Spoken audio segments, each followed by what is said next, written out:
Whitney Webb is bringing up the dark side of tokenization that Larry Fink and the elites won't tell you. Also, we want to explore this new system, this unified ledger. Is it Ethereum? Is it XRP? A mixture of both. We're also going to get into some information surrounding that, what the BIS, the IMF, the World Economic Forum are actually doing with Ripple and XRP. Let's go ahead and play this and get into it. Larry Fink is now running, I believe, the World Economic Forum. He's acting chairman. And in addition to saying that everything will be tokenized, he's said that everything will soon be on the same universal digital ledger or database, and that everything on that database will have a unique identifier number. So for you as an individual, your identifier number will presumably be your digital ID or directly linked to that. But everything will have a digital ID. The tokenization agenda in particular seeks to tokenize not just, assets that we traditionally think of, like real estate, for example, or gold, or, physical assets as well as digital assets like Bitcoin. There's a major effort connected with people like Fink and also people like Mark Carney, who's now Prime Minister of Canada, to tokenize the natural world and transform it into financial assets. And there was an attempt to do this to an extent under the Biden administration, I believe through the Department of Interior, with natural asset corporations, but that has not gone away.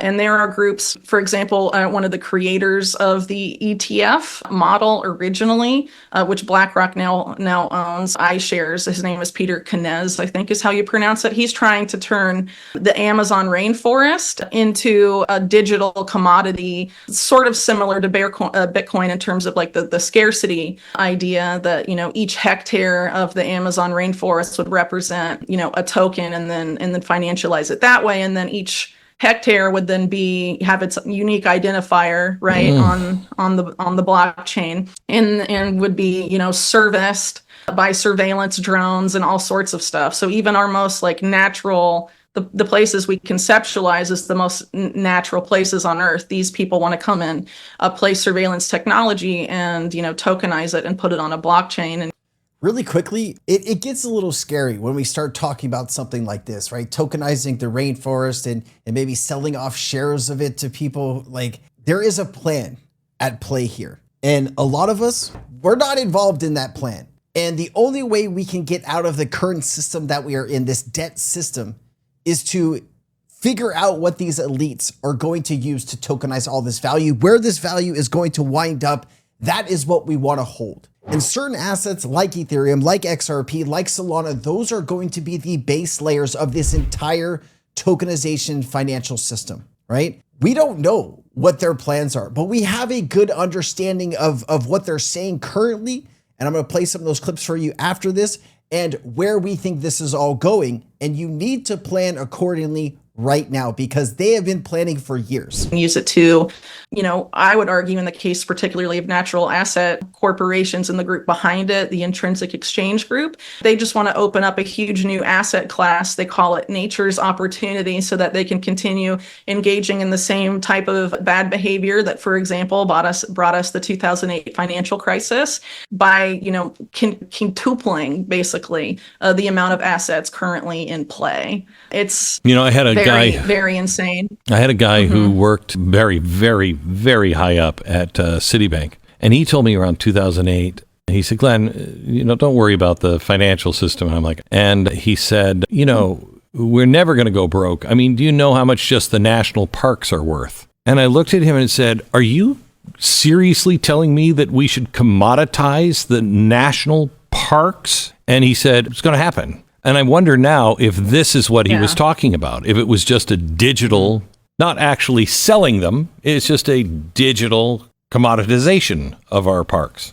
Yeah. So apply this now to the phrase that we all heard during the COVID era, you'll own nothing and be happy. Well, yes. There's certain people that want to own everything, and that includes things that have never been able to be owned before, that were considered things like the public commons, like rivers, lakes, the ocean itself, natural forests, all sorts of it. These people want to put all of that into the financial system fractionalize it, tokenize it, and sell pieces of it around, use it to speculate on. I mean, it's very bonkers. So, insane is probably the right phrase there. Also, this is a clip earlier from this year with Whitney Webb talking about BlackRock. Companies are attempting to seize control over their natural world under the guise of saving the planet. I thought this was just really interesting. So I'm gonna play it. In Larry Fink's case in particular, there's a goal, a big ambition there to develop new asset classes that can be used to basically fuel their existing business model and perpetuate it for millennia forward. Mm-hmm. So one of these that, I've been writing about for a few years is the whole idea of natural assets, what they call nature's economy. As an asset manager, BlackRock being able to unlock and take control of as many natural assets as possible that aren't currently part of the financial system is obviously a way for them to perpetuate what they do and deepen and expand their control over not just, people in the existing financial system, but really over the natural world as well, and essentially turn everything alive into a tradable Wall Street financial. Really quickly, we don't ever talk about something like this. That's why I found it really interesting. I wanted to discuss with you, but what is it right now that you think these elites are going to tokenize outside of kind of what we're talking about here, out of the normal conversation of stocks, bonds, commodities, real estate, debt lending, those types of things? What else do you see these people wanting to tokenize? Rainforests? Is it lakes, rare earths? Like, where do you think? Let me know down in the comments. I'm going to be really interested to see what you guys say. Product. And the goal, as Fink has stated, is to have all of this on a universal ledger on blockchain, presumably, and have it be, trackable and surveillable. By having it all surveillable and automated in a sense, he's able to have his risk management AI thing, Aladdin, sort of exercise control over it in unprecedented ways, I think, for their benefit. And then, of course, a lot of what's happening now as we're moving into this new financial governance system is the push to change all of the infrastructure towards this, quote unquote green model, I guess, or decarbonization, right? Part of the goal of the whole global carbon market thing for them is that it allows them to unlock so many new assets and so much more collateral and so much other stuff to create new debt out of, and to just sort of expand the existing models they use to just unprecedented levels and sort of perpetuate this into infinity. All right. Let me go ahead and show you some additional information here. So we've heard Larry Fink say statements like this. As a huge believer of crypto and blockchain and tokenization, I want the SEC to rapidly approve the tokenization of bonds and stocks. All right. But it's not only bonds and stocks that he's talking about here. Maybe it's a disguise of he wants bonds and stocks to be tokenized. So the rest of it, right? The plan, because they're not telling us, they're not showing us what their true intentions are. They're giving us kind of what we want to hear, right?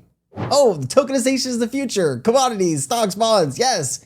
But what else is it? Well, no, I actually believe the underlying technology is fantastic because the blockchain will help you accelerate the processes of transactions. The blockchain will help you identify.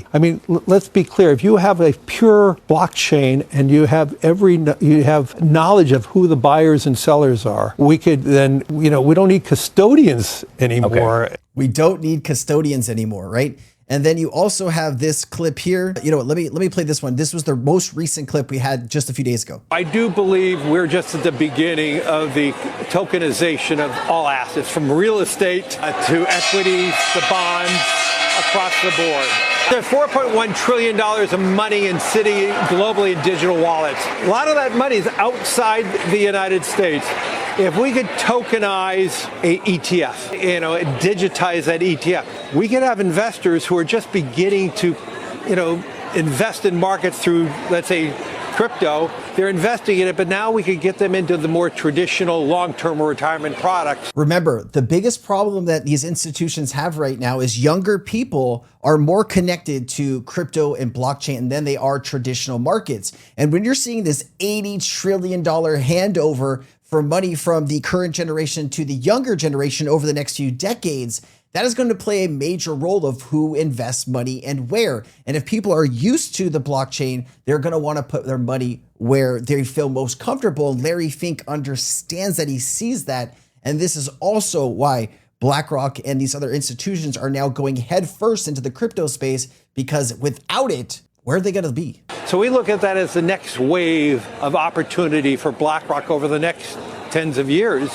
as we start focusing, moving away from traditional financial assets by repotting them in a digital manner, and then having people stay in that digital ecosystem. Have people stay in that digital ecosystem. So now let's take a look. When Larry Fink makes statements about new interconnected world ledger, what is he talking about? Let's jump into that. New interconnected world ledger and tokenized value systems at the World Economic Forum are tied to his broader vision of financial tokenization, but it's not specific to XRP or Ethereum by name. However, context from his remarks, BlackRock's partnerships and ongoing institutional projects suggest that both Ethereum and XRP fit into the emerging framework. So Larry Fink's interconnected ledger vision: as the current head of the World Economic Forum, Fink has emphasized transforming outdated financial rails like SWIFT into instant interoperable global settlement systems based on distributed ledger technology. His push centers on tokenization, turning traditional assets like bonds, funds, currencies into blockchain-based tokens that can be transferred instantly and have transparency. This narrative echoes technology developed by Ripple's XRP ledger, which already enables instant settlement and liquidity, bridging through on-demand liquidity. In fact, analysts have pointed out that the system Fink describes almost word for word matches Ripple's architecture. BlackRock itself has reportedly linked its tokenized funds through Securitize with Ripple's USD stablecoin, providing institutional on-chain liquidity and 24/7 settlement.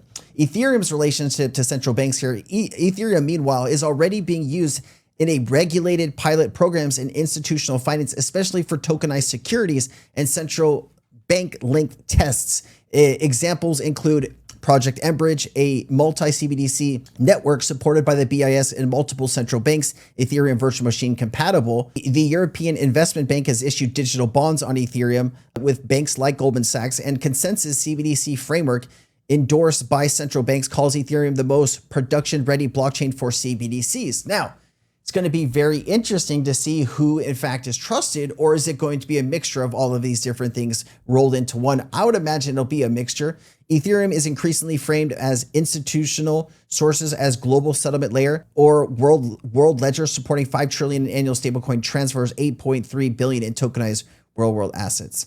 And then also too, when Larry Fink is asked about a possible XRP ETF, he cannot comment. I don't know if this means that BlackRock has plans or didn't have plans back then. They just didn't want to say anything. But, he's been asked this question before. Will you do another ETF? How about an XRP ETF? I know you got Ether out there. How about XRP? Can you answer that? I can't. How about XRP? Can you answer that? I can't. All right.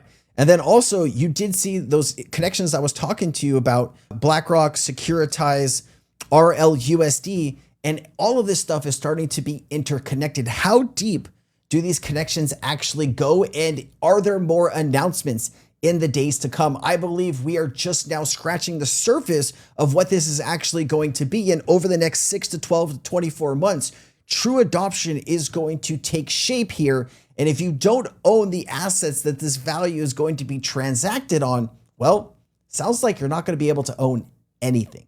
I'll see you next time, guys. Thanks for being here. I'm Crypto Sensei. Aloha.